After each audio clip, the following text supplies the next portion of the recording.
విధంగా ఉన్నది యాత్ర. ఇక్కడ రావడానికి లేదు. అక్కడ నుండి అట్నే మహారాష్ట్రకి ఎంటర్ అయినాం. ఛత్రపతి శివాజీ గారి దగ్గరికి మసాలా పట్టుకొని వెళ్ళడం జరిగింది లాస్ట్ మన యాత్ర రోజు మహారాష్ట్ర ఎంటర్ అవుతుంటే.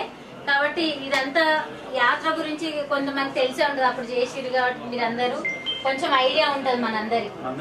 అదే విధంగా ఓన్లీ మేము అట్లా వెళ్ళినాము, అది నేషనల్ యాత్ర కాబట్టి ఆ విధంగా వెళ్లాల్సి వచ్చింది. ఇప్పుడు మనం అందరం కలిసి వెళ్ళాలంటే అందరం ఒక దగ్గరికి రావాలి, ఒక గూట్లోకి. ఈరోజు మీటింగ్ ఉందంటేనే మనందరం ఇక్కడికి వచ్చినాం.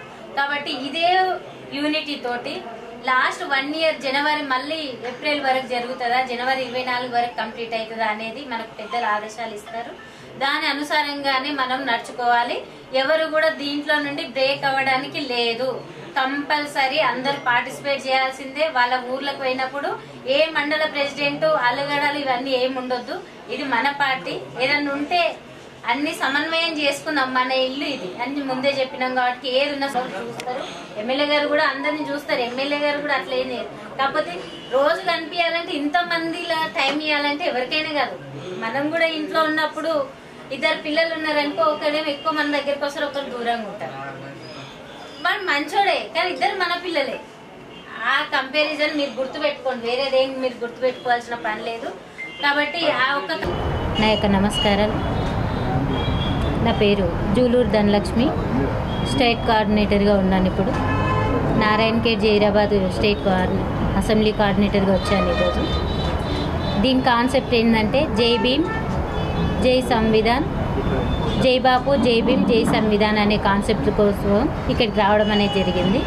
కాబట్టి ఇక్కడ ఈరోజు ఎమ్మెల్యే గారు అసెంబ్లీ సమావేశాలు ఉన్నాయి కాబట్టి వాళ్ళు ఇక్కడికి రాలేకపోయినందువల్ల కొంచెము త్వరలో ఈ జై బాపు జై భీమ్ జై సంవిధాన్ అనే ప్రోగ్రాము నిర్ణయించడం జరుగుతుంది. కాబట్టి ఇక్కడ ఉన్నటువంటి ఇప్పుడు కోఆర్డినేటర్గా చంద్రశేఖర్ అన్నగారు, అదేవిధంగా మండల అధ్యక్షులు, గ్రామ శాఖ అధ్యక్షులు కూడా రావడం జరిగింది. కాంగ్రెస్ పార్టీ కుటుంబ సభ్యులు కొంతమంది రావడం వల్ల ఈ ప్రోగ్రాం అనేది ఎక్స్టెండ్ చేస్తున్నాము. ఎమ్మెల్యే గారు అసెంబ్లీ సమావేశాలు అయిపోయాక ఒకరోజు ఎమ్మెల్యే గారు టైం నిర్ణయిస్తారు. ఆ రోజు ఈ జై బాపు జై భీమ్ జై సంవిధాన్ అనే ప్రోగ్రాం ఉంటుంది. కాబట్టి ఆ రోజు ఎమ్మెల్యే గారి నిర్ణయం ప్రకారం, అదేవిధంగా ఎంపీ గారు సురేష్ శెట్కర్ గారు ఆదేశాల ప్రకారం ఇద్దరు ఎమ్మెల్యే గారు ఎంపీ గారు మాట్లాడిన తర్వాత ఇక్కడ అసెంబ్లీ సమావేశాలు నిర్వహించుకుంటారు. కాబట్టి అసెంబ్లీకి సంబంధించిన నారాయణఖేడ్ అసెంబ్లీకి సంబంధించినటువంటిది, అదేవిధంగా పార్లమెంటు కూడా జైరాబాద్ ఎంపీ గారు రావాల్సి ఉంటుంది. కాబట్టి వాళ్ళు కూడా అందరు కలిసి ఒక దగ్గర కూర్చొని ముగ్గురు కలిసి ఒక దగ్గరికి వచ్చినాక ఈ సమావేశాలు అనేది 1 year పాటు కొనసాగుతూ ఉంటాయి. కాబట్టి వీళ్ళందరిపైన ఆధారపడి ఉంది. కాబట్టి తర్వాతకి ఎక్స్టెండ్ చేయడం జరిగింది. అంటే ఆ రోజు ఇస్తాను అట్లా కాన్సెప్ట్ మళ్ళీ తీసుకుంటాను. ముఖ్యంగా జై బాపు జై భీమ్ జై సంవిధాన్ అనేది ఇది ఏఐసిసి ఆదేశాల ప్రకారంగా ప్రోగ్రాం జరగడం అనేది జరుగుతుంది. ఇది 1 year ప్రోగ్రామ్గా మేము ముందుకు తీసుకెళ్ళడం అనేది జరుగుతుంది. దీని కాన్సెప్ట్ ఏంటంటే, గతంలో మీరు చూసి ఉంటారు, పార్లమెంట్లో అమిత్ షా గారు అంబేద్కర్ గారిని ఎంత నీచంగా అవమానించారు అనేది మీరు అందరికీ తెలిసిన విషయమే. కాబట్టి ఒక రాజ్యాంగాన్ని రాసిన కాన్స్టిట్యూషన్స్ని తీసుకొచ్చినటువంటి వ్యక్తినే అంబేద్కర్ గారిని కించపరిచినటువంటి అమిత్ షా గారు ఈరోజు మన అందరం మీద కూర్చొని ఒక సర్పంచ్గానో ఎంపీటీసీగానో ఒక ప్రజాప్రతినిధిగా రాజ్యాంగబద్ధంగా ఉన్నటువంటి వాళ్ళందరము ఈరోజు మాట్లాడుతున్నామంటే ఆ బుక్ వల్లనే ఇదందరం మనందరం కూర్చున్నాం. కాబట్టి ఆ అవమానానికి అనుగుణంగా, అదేవిధంగా గాంధీ గారు 100 సంవత్సరాలు అవుతుంది కాంగ్రెస్ పార్టీ కోసము కష్టపడి మన పార్టీకి సపోర్ట్ చేసినందుకు. కాబట్టి ఈ 2 కాన్సెప్ట్ల కోసమే ఈ జై బాపు జై భీమ్ జై సంవిధాన్ అనేది తీసుకురావడం జరిగింది. ఇది బీజేపీ వాళ్ళు మతపరంగా రాజకీయం చేస్తున్నారు. ఇలాంటివి కాకుండా మతపరంగా జై భారత్ మాతాకి జై అనేది తీసుకొస్తున్నారు. కాబట్టి భారత్ మాత అంటే బీజేపీ వాళ్ళ సొత్తు కాదు. ఇది ప్రతి ఒక్కరిది మన భారతదేశంలో ఉన్నటువంటి 145 కోట్ల మంది యొక్క అనుసారంగానే ఈ భారతదేశం ఆధారపడి ఉంది. కాబట్టి ఇలాంటి పద్ధతిలో ఉన్నటువంటి భారతదేశాన్ని బీజేపీ సొత్తుగా జై భారత్ మాతాకి జై అని ఆర్ఎస్ఎస్ బీజేపీ కొన్ని కలగొల్పు మాటల వల్ల జనాలని తప్పుదో పట్టిస్తున్నారు.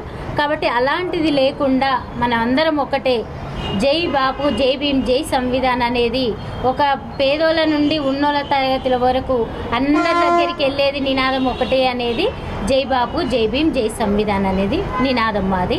కాంగ్రెస్ తరఫున స్టేట్ కోఆర్డినేటర్గా ఇప్పుడు వంశీచందర్ గారు ఉన్నారు.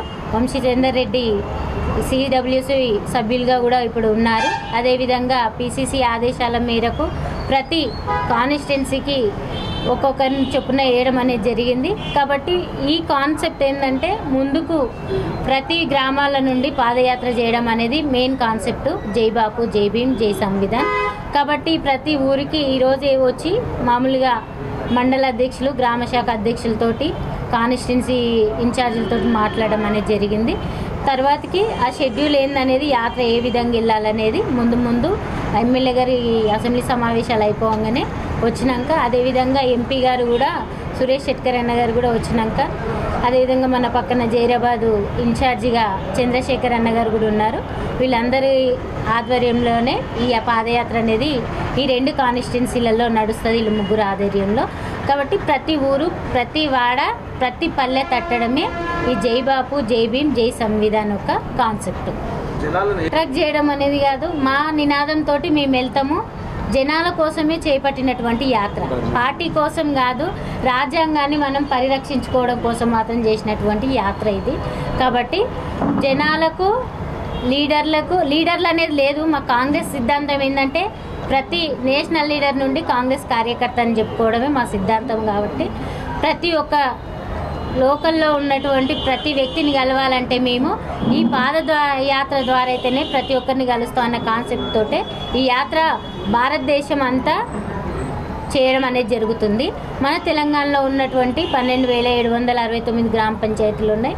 దాంట్లో కూడా ప్రతి ఊరు ప్రతి గడప ప్రతి పల్లె కూడా ఒక కాలనీ కూడా వదిలిపెట్టకుండా ప్రతి వాడలో కూడా మేము పాదయాత్ర చేయడం అనేది జరుగుతుంది. Hi, this is Swati Dikshit. Please subscribe to SKS Fly TV.